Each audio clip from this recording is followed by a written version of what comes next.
Mga babae sa buhay ni Coco Martin na nakarelasyon niya at na-link sa kanya. Catherine Luna. Na-link ang pangalan ng nooy sexy actress na si Catherine Luna sa dating baguhang si Coco Martin. Taong 2005 pinag-usapan ang tungkol dito dahil sa pelikula nilang Masahista. Inamin naman ni Coco na naging mapusok siya noong kabataan niya.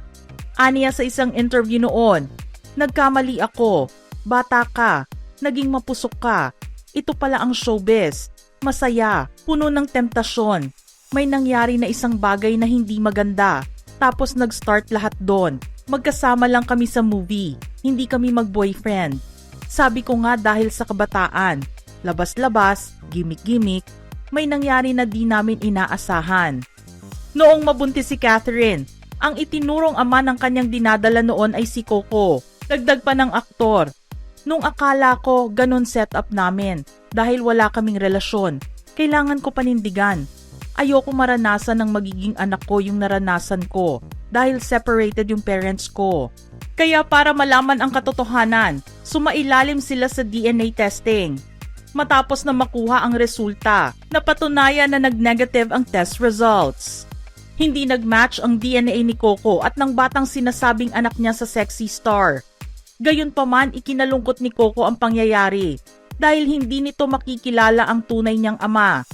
Inisip na kasi ng bata na si Coco ang kanyang totoong ama. Hindi rin naman kasi niya kinwestiyon noong una na siya ang ama ng dinadala ni Catherine dahil mas nanaig na makatulong ito sa kanya. Sa recent interview naman ni Catherine, humingi siya ng tawad kay Coco sa lahat ng nangyari noon at sa issue tungkol sa kanyang anak na babae na si Nicole. Dito na sinabi ni Catherine na isang Chinese businessman na kasal na ngayon sa isang artista, ang totoong ama ng kanyang anak. Hindi rin naman niya pinangalanan ang nasabing businessman at sinabing hindi siya bahagi ng entertainment industry. Julia Montes. Matagal na inintriga ang pagkakaroon ng relasyon ni Coco kay Julia Montes. Nagsimula lamang silang ma-develop sa isa't isa nang pagtambalin sila noon sa seryeng Walang Hanggan.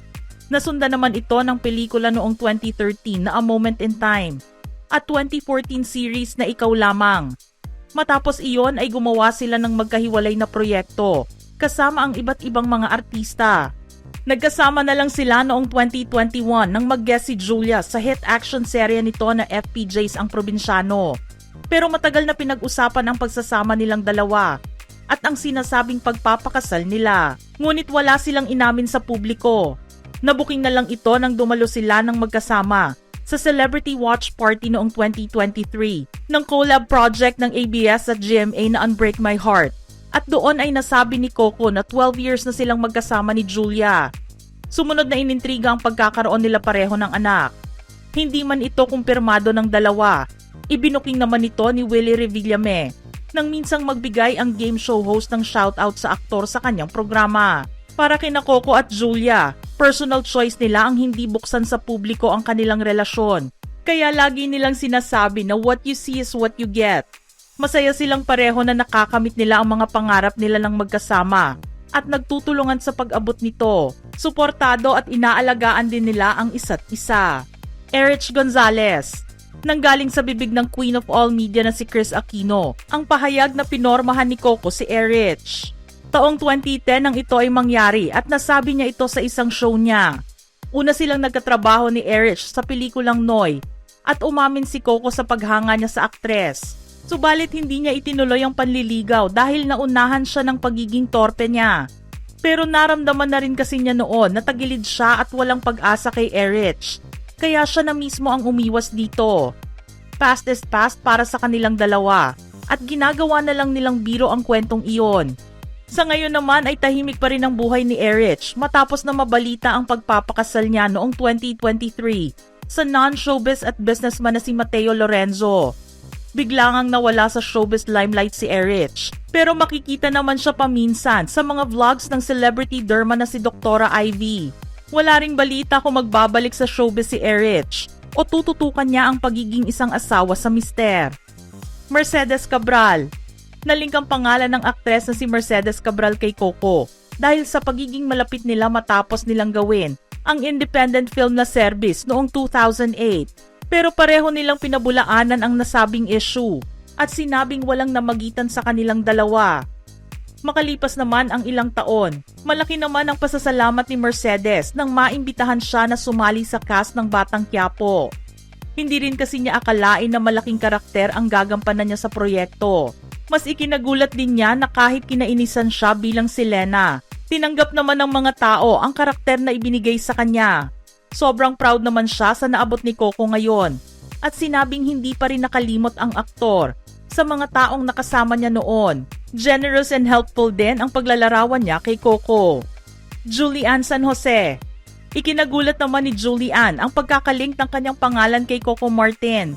Sinabi ng Kapuso Talent na hindi pa sila nagkikita ni Coco, kaya papaanong mangyayari na malink sila sa isa't isa.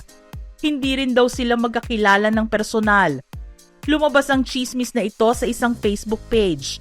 Nakaagad din niyang binigyan ng linaw. Masaya na rin ngayon si Julian sa relasyon niya sa boyfriend at best friend na si Raver Cruz. Maha Salvador. Ayon sa mga balita noong 2011, nagkaroon ng tensyon sa after party ng Star Magic Ball at nagkaroon ng suntukan sa pagitan ni Coco at Mateo Godicelli. Ito ay dahil sa di umano'y paghalik ni Coco kay Maha sa lips. Nang malaman ito ni Mateo, umiral ang selos niya sa aktor at nasuntok si Coco. Pero dininay naman kaagad ni Maha ang paratang na paghalik sa kanya ni Coco. Nagkasama sina Maha at Coco sa drama series na Minsan Lang Kitang Iibigin. Sa ngayon naman ay isang doting mother si Maha sa kanilang panganay ng mister na si Rambo Nunez na si Maria. Yasi Pressman. Nagkasama ng matagal sina Yasi at Coco sa action drama serye na FPJs Ang Probinsyano. Siya ang gumanap bilang si Aliana na unang love interest at asawa ng papel ni Coco na si Cardo Dalisay. Dahil sobrang intense ng mga eksena sa serye, naparatangan pa si Yasi ng ilang mga bashers na third party sa relasyong Coco-Julia. Sinagot ni Yasi ang basher at sinabing hindi siya welcome sa kanyang IG account. 3 taong nagkatrabaho sina Yasi at Coco sa serye bago nito tinanggap ang papel sa seryeng Lolong ng GMA7. Very happy and in love naman si Yasi ngayon kay Camarines Sur Governor Luigi Villafuerte na magdadalawang taon na ang relasyon. Angeline Quinto. Sinabing nagkaroon daw sina Angge at Coco ng special relationship noon. Inamin naman ni Angeline na na-inlove siya kay Coco. Nagkasama kasi ang dalawa sa pelikulang Born to Love You noong 2012. Pero ikinagulat ni Coco ang pahayag na ito ni Angge at nirespeto na lang kung ano ang lumabas sa interview noon. Happily married naman na ngayon si Angge kay Nonrev Dakina, kasama ang kanilang 2 anak na sina Silvio at Sylvia. Mga ka-showbiz peeps, ano ang inyong reaksyon sa ating listahan ngayon? Type your thoughts in the comment section below.